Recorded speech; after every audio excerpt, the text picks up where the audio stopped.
I was forced as a young child to take piano lessons by my mother, who is German, of German origin, and had that strong Teutonic sense that music was an important part of one's education. So I took piano lessons actually from a lady a couple of doors down, and I absolutely hated those lessons because she had really bad breath and she'd sing in my face while I was trying to play.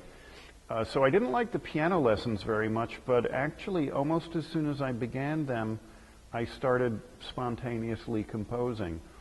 And I didn't know yet how to read music, so I would kind of put the dots on the paper. I'd just guess at where they go based on kind of spatial whatnot. And years later, coming across these earliest attempts, I couldn't decipher them at all.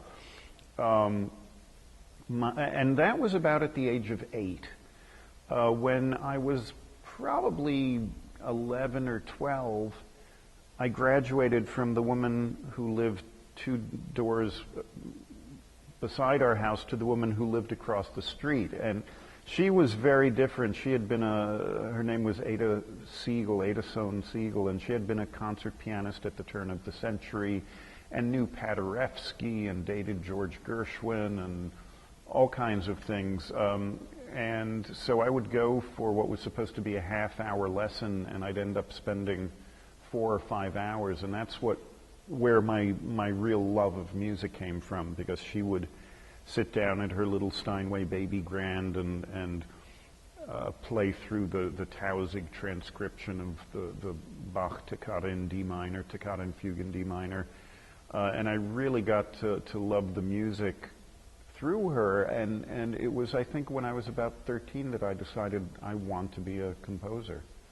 And my first composition teacher was a woman named Ruth Schoenthal, a Hindemith pupil.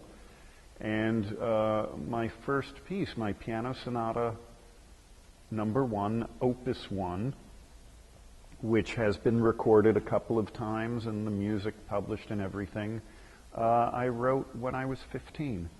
So really, everything that I wrote since then has remained in my catalog, so I really date myself as a composer from that age, from about the age of 15. When I started composing, my big idol, and probably still is for me the greatest, was Bach. And my first exposure to classical music was actually through switched on Bach, Walter Carlos doing Bach on the synthesizer, which was a big craze in the 70s, and which my mother constantly listened to. So that was actually my first exposure to Bach. Later on, composers like Shostakovich and Britten and Frank Martin had a big influence on me, but you know, the older one gets, in a way, all music you hear becomes an influence, and you start finding yourself being influenced by music that you don't even necessarily like that much. You know, you find aspects of certain other things creeping into your music. So it's hard for me now to say who's really the foremost influences in my music, but when I was a student it was easy. I could rattle off names. Shostakovich, Late Liszt, you know, all those people. What I would say to young people who would like to compose and become composers is go to medical school. No.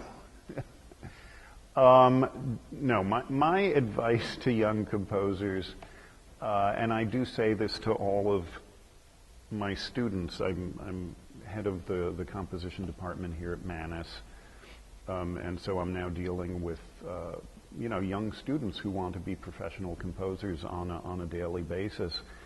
And I tell them, write the music you hear. Don't write what someone tells you to write or what you think people want you to write. Write what you want to hear.